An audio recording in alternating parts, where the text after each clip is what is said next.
There's a 19-year-old girl sitting on the floor of SoFi Stadium in Los Angeles, surrounded by 70,000 screaming Taylor Swift fans. She's been waiting for this moment for 7 years. She drove 2,000 miles to be here. She spent her entire savings on this ticket. But she can't see anything, because Sofia Martinez uses a wheelchair, and every single person around her is standing, blocking her view of the stage completely. What happened next, when Taylor Swift noticed Sofia struggling in the crowd, didn't just save one girl's concert experience. It changed how the entire music industry thinks about accessibility. This is that story. Sofia Martinez was 12 years old when she was diagnosed with spinal muscular atrophy, a genetic condition that progressively weakens muscles. Within 2 years, Sofia had lost the ability to walk and began using a wheelchair full-time. But Sofia found something that helped her cope: Taylor Swift's music. Sofia discovered Taylor's album Fearless during her first year in the wheelchair. The lyrics spoke to her in a way nothing else did. Songs about being brave, about not letting circumstances define you. These weren't just pop songs to Sofia. They were survival anthems. Taylor's music made me feel like I wasn't broken. Sofia said years later, "I could still dream. I could still be fearless." By the time Sofia turned 19 in 2023, she'd been a devoted Swiftie for 7 years. She knew every lyric, owned every album, and had covered her wheelchair with Taylor Swift stickers. But she'd never seen Taylor perform live. When the Eras Tour was announced, Sofia made herself a promise. She was going to that concert, no matter what it took. Getting tickets to the Eras Tour was nearly impossible. For Sofia's family in Phoenix, Arizona, it was even harder because they needed accessible seating. When they finally got through the Ticketmaster queue, all accessible sections were sold out. Only floor tickets remained, standing room tickets. Sofia's mother, Rosa, hesitated. Floor seating meant standing room. Sofia couldn't stand, but Sofia was insistent. "We'll figure it out, Mom, please. I've waited 7 years for this." Rosa looked at her daughter's determined face and clicked purchase. The tickets cost nearly $800 each, an enormous expense for a single mother working 2 jobs. But Rosa had watched her daughter face medical procedures and countless challenges with courage. This was the least she could do. The concert was scheduled for August 9th, 2023, at SoFi Stadium, nearly 400 miles away. Rosa took 3 days off work. They loaded Sofia's wheelchair into their old Honda and drove 6 hours to Los Angeles. Sofia sang Taylor Swift songs the entire way, her excitement building with every mile. She'd made a special outfit, a custom wheelchair cover decorated with lyrics from Fearless, and a glittering gold jacket she'd sewn herself. When they arrived at their hotel, Sofia could barely sleep. After 7 years of waiting, she was less than 24 hours away from seeing Taylor Swift live. August 9th was one of the hottest days of the Los Angeles summer. Getting through security took over an hour. When they finally made it to their floor section, Sofia's heart sank. The floor was packed with thousands of standing fans. Everyone was on their feet, jumping, dancing, waving signs. Sofia, sitting in her wheelchair at roughly 4 feet off the ground, couldn't see past the sea of bodies. "Mom," Sofia said, her voice tight with panic. "I can't see anything."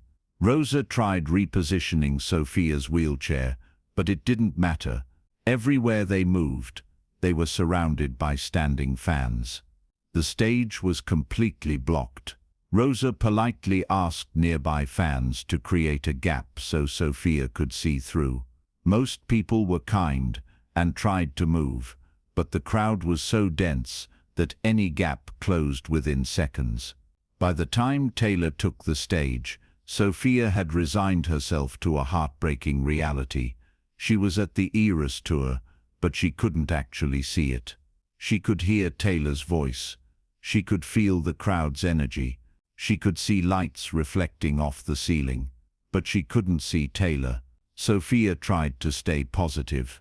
She sang along to every song, even though she couldn't see the performance. But inside, she was devastated.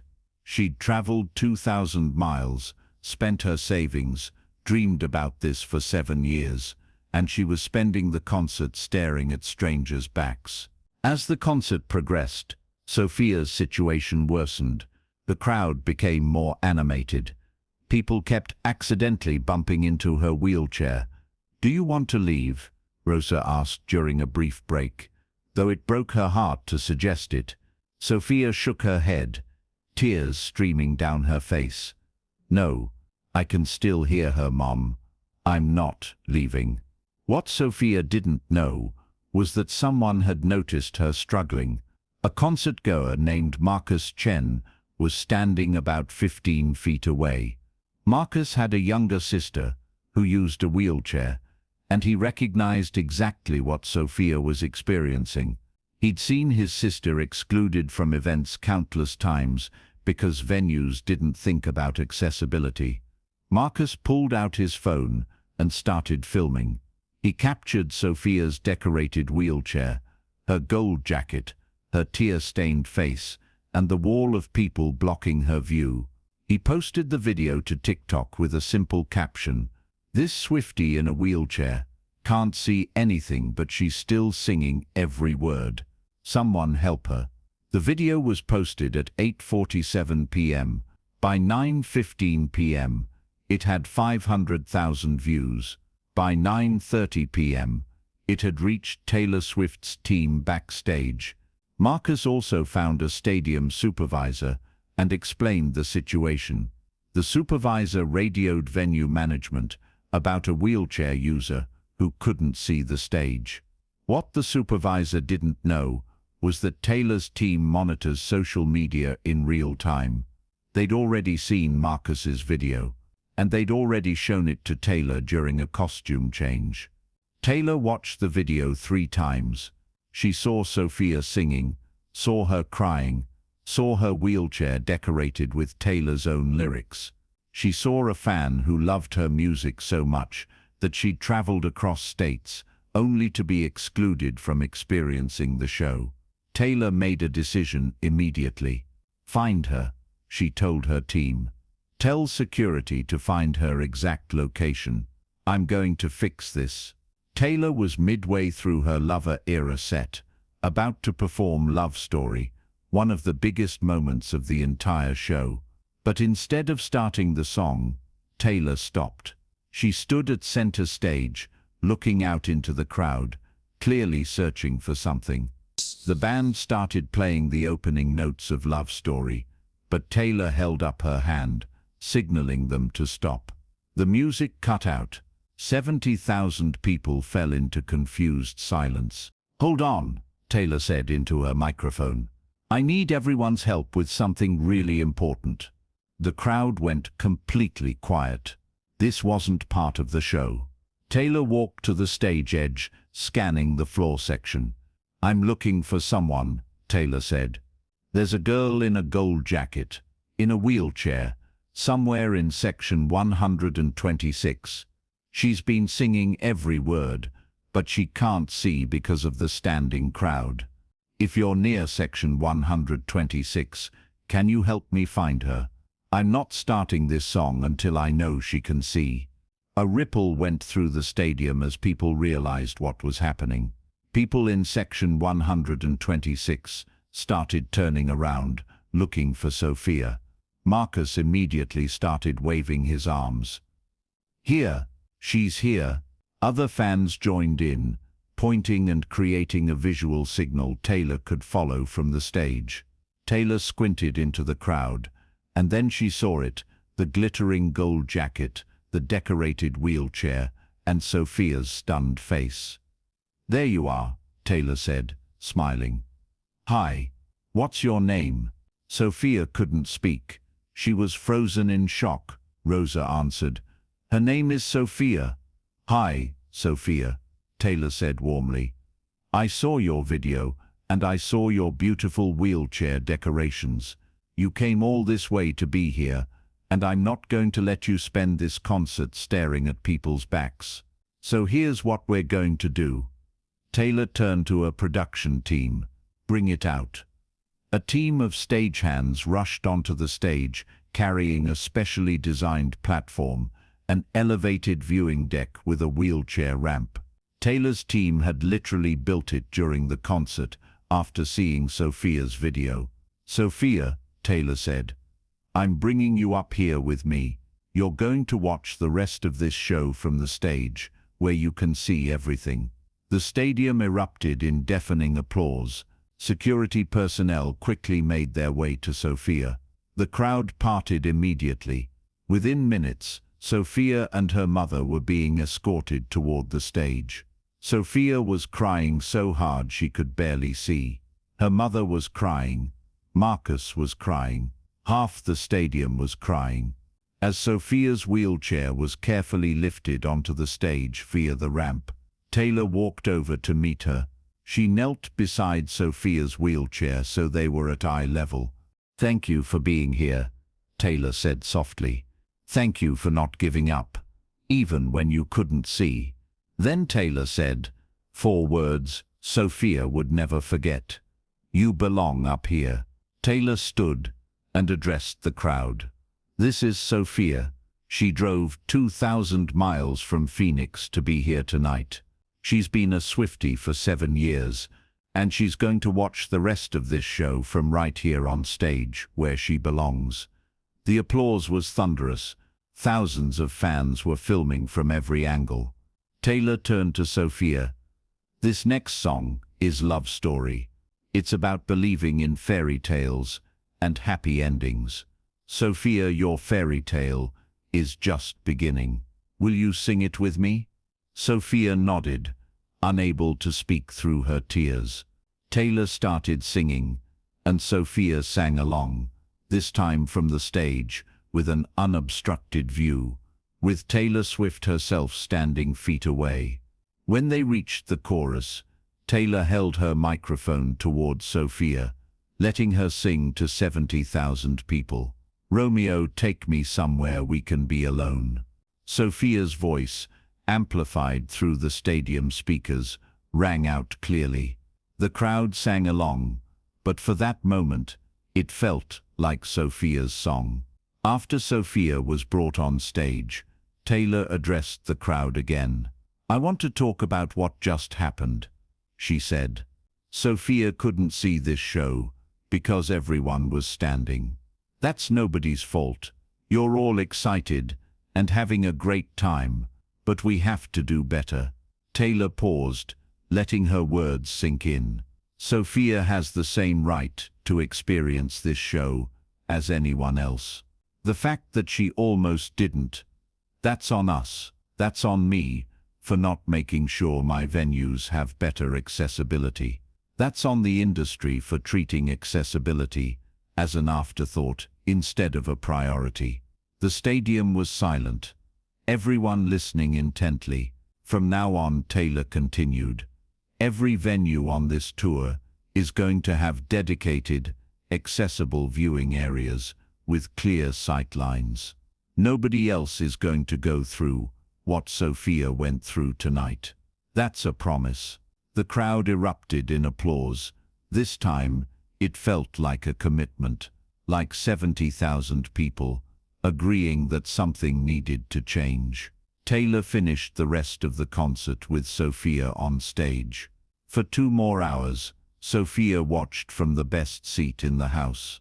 When the concert ended, Taylor came over to Sofia one more time. She gave her a long hug, took dozens of photos, and gave her a signed guitar with a message.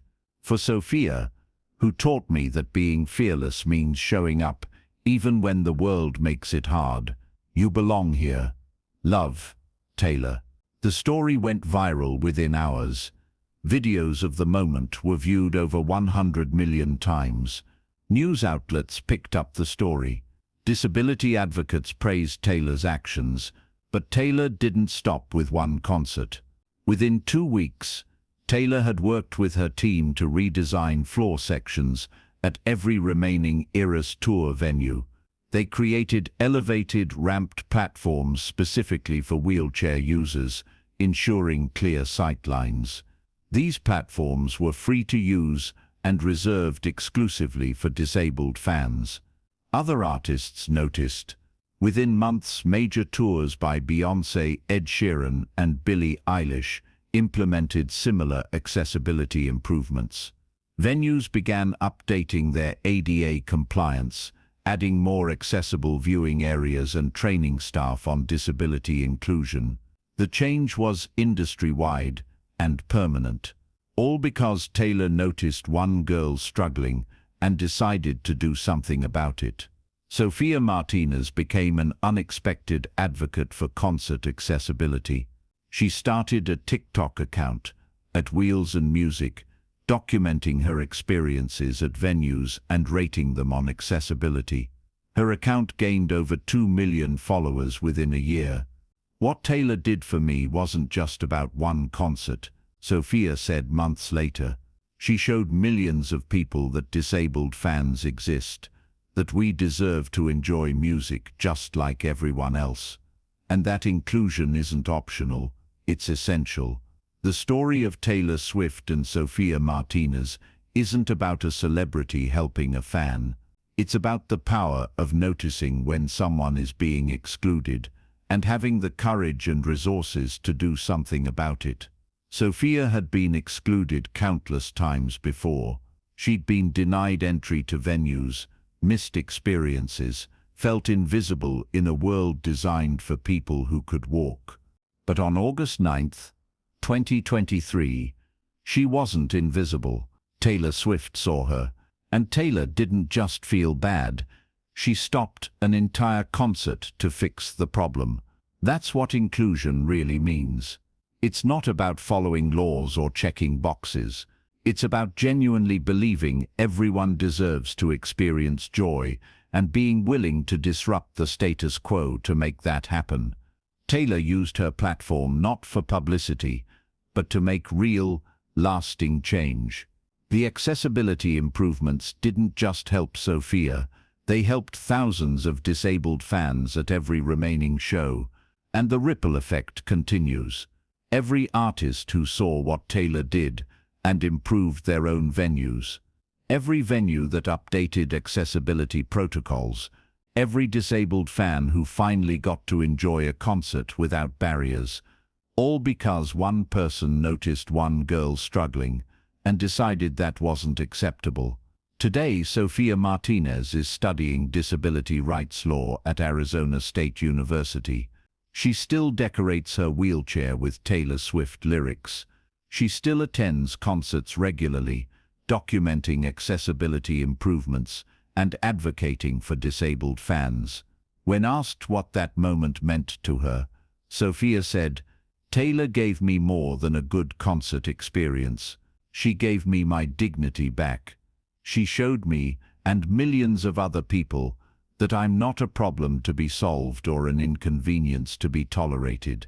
I'm a fan who deserves to experience music just like everyone else."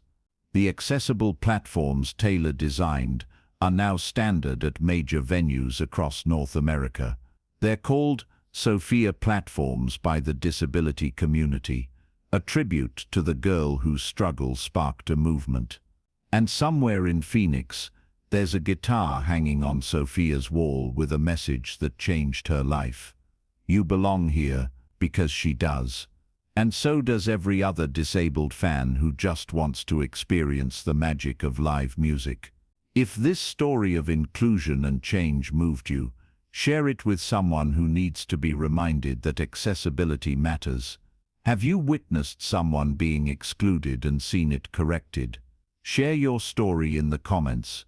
Subscribe for more stories about using influence to create real change.